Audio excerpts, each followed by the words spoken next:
నిరుద్యోగులకు BRS party అండగా నిలబడుతోందని BRS నేత రాకేష్ అన్నారు. టీజీపీఎస్సీ ద్వారా ప్రభుత్వ ఉద్యోగాలను మార్కెట్లో అమ్ముకుంటున్నారని ఆయన ధ్వజమెత్తారు.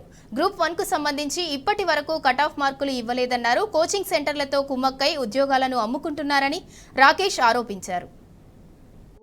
గ్రూప్ 1లో కటాఫ్ మార్కులు డిక్లేర్ చేయలేదు, కీ మాత్రమే ఇచ్చారు. ఆ పోస్టులు ఎవరికి అమ్ముకున్నారో ఇంతకుముందు మా ఎమ్మెల్యే గారు చెప్పినట్టుగా ఆల్రెడీ పోస్ట్ అన్ని కూడా అమ్ముకుంటుర్రు. ఆ అభ్యర్థులంతా ఏ కేటగిరీకి చెందినరో వెంటనే డిక్లేర్ చేయాలి. ప్రభుత్వాన్ని పబ్లిక్ సర్వీస్ కమిషన్ను మేము డిమాండ్ చేస్తున్నాం. ప్రభుత్వ గైడ్లైన్స్లోనే ఈ అవినీతి అక్రమాలు డైరెక్ట్గా జరుగుతున్నాయి. వాటొక్కటే కాకుండా గతంలో ఏదైతే రిజల్ట్ ఇచ్చిర్రో ఏడబ్ల్యూఎస్ రిజల్ట్ ఇచ్చిర్రు, 1540 ఉద్యోగాల రిజల్ట్ ఇచ్చిర్రు. ఆ ఉద్యోగాల అనుమతులు ఇప్పటివరకు నియామక పత్రాలు అందించలేదు.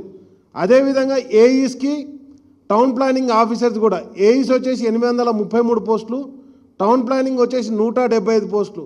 వీటన్నిటి కూడా పరీక్షలు అయిపోయినాయి, రిజల్ట్ కూడా వచ్చింది.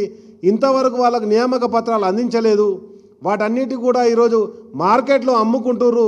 ఆల్రెడీ ఒక ఏదైతే ఇంతకుముందు ఎమ్మెల్యే గారు చెప్పినట్టుగా ఒక కోచింగ్ సెంటర్ యజమానికి ఇప్పుడు ఆల్రెడీ చైర్మన్ ఇవ్వడం జరిగింది.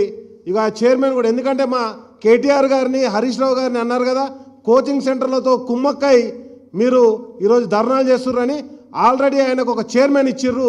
ఏ కోచింగ్ సెంటర్కు అమ్ముకున్నారో కూడా ఇప్పుడే వెంటనే డిక్లేర్ చేయాలని చెప్పేసి కూడా గౌరవ ముఖ్యమంత్రి రేవంత్ రెడ్డి గారిని మేము డిమాండ్ చేస్తున్నాం.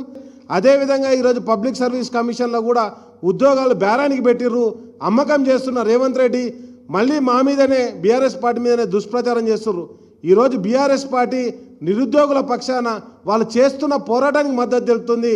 అదేవిధంగా ఇప్పటివరకు పెట్టినటువంటి ఎగ్జామ్స్ అన్నీ కూడా మా నోటిఫికేషనే తప్పితే కొత్తగా ఒక్క నోటిఫికేషన్ కూడా ఇవ్వలేదు.